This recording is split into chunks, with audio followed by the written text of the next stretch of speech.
السلام علیکم ناظرین، میں ہوں عامر تقوی اور آپ دیکھ رہے ہیں 49 نیوز ڈیجیٹل۔ ناظرین، بحر ہند میں پیش آنے والے واقعے نے عالمی سیاست میں کئی نئے سوالات کھڑے کر دیے ہیں، جس میں ایران کا بحری جہاز IRIS دینا جو بھارت کی دعوت پر بین الاقوامی مشقیں کرنے آیا تھا، تو مشقیں کر کے واپس جا رہا تھا کہ سری لنکا کے قریب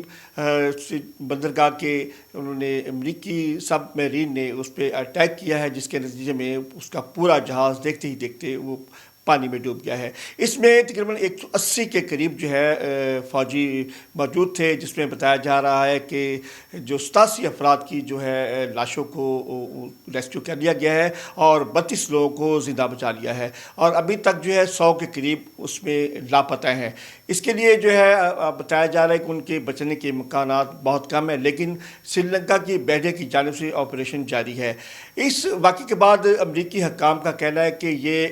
گلوبل جنگی تناظر میں ایک بڑی کارروائی قرار دے رہا ہے، جبکہ یہ واقعہ سری لنکا کے قریب ایک بین الاقوامی پانیوں میں پیش آیا ہے۔ یہ جہاز ایران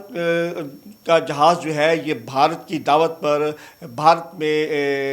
بین الاقوامی بحری مشق کرنے آیا تھا۔ مشق کے بعد یہ واپس جا رہا تھا۔ یہ کسی جنگی محاذ میں نہیں تھا، بلکہ ایک سفارتی ایکسرسائز کر کے واپس جا رہا تھا، جسے جو امریکہ کی جانب سے وہ ٹورپیڈ کا وار کر کے اس کو ڈبو دیا ہے، اور عالمی جو طاقتیں ہیں اس میں شدید غم و غصے کا اظہار کر رہی ہیں اور اس کو انتہائی وہ سنگین جرم قرار دے رہی ہیں، اور اس کو بھارت کی جانب سے بھی اس کے لیے کوئی خاص اس کا جو رد عمل نظر نہیں آ رہا۔ اس واقعے کے بعد بین الاقوامی برادری میں شدید غصہ اور ایک تشویش پائی جا رہی ہے، اور ان کا کہنا ہے کہ یہ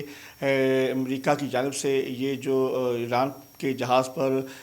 حملہ کرنا انتہائی ایک سنگین جرم ہے، اور ایرانی حکام کی جانب سے بھی کہا گیا ہے کہ یہ امریکہ کی جانب سے ایک کھلی جارحیت ہے، کیونکہ ایرانی جہاز جو ہے وہ سفارتی اور عسکری تعاون کے ایک مشن پہ تھا، نہ کہ وہ ایک جنگی مشن پہ تھا۔ تو اس پہ حملہ کرنا بین الاقوامی قوانین کے خلاف ایک سنگین جرم کیا ہے۔ تو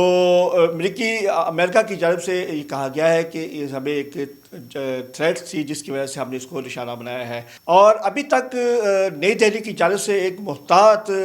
جو ہے وہ ایک رد عمل نظر آ رہا ہے۔ پتہ نہیں یہ ایران کے خلاف ایران کو تنہا کرنے کی یہ سازش ہے یا پھر ان کی کوئی سفارتی مجبوری ہے۔ سری لنکا کے قریب ایرانی جہاز کے تباہ ہونے کے بعد بھارت میں بھی سیاسی ہلچل پیدا ہو گئی ہے، اور اپوزیشن جماعتوں کی جانب سے وزیر اعظم نریندر مودی کی پہ سخت تنقید کی جا رہی ہے۔ بھارت کی بڑی اپوزیشن پارٹی کانگریس کے رہنما کا کہنا ہے کہ ایران کا یہ جنگی جہاز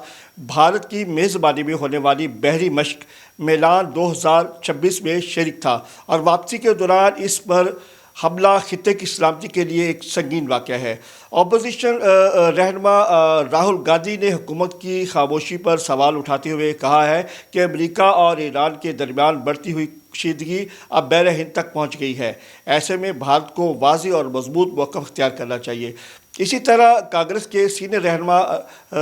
جابیر رامیش نے بھی حکومت پر تنقید کرتے ہوئے کہا ہے کہ جہاز بھارت کی دعوت پر بحری مشق میں حصہ لینے آیا تھا۔ اس کے تباہ ہونے کے بعد نئی دہلی کے رد عمل انتہائی محتاط اور کمزور دکھائی دیتا ہے۔ اپوزیشن جماعتوں کے مطابق حکومت کو اس واقعے پر سفارتی سطح پر واضح رد عمل دینا چاہیے تھا، تاکہ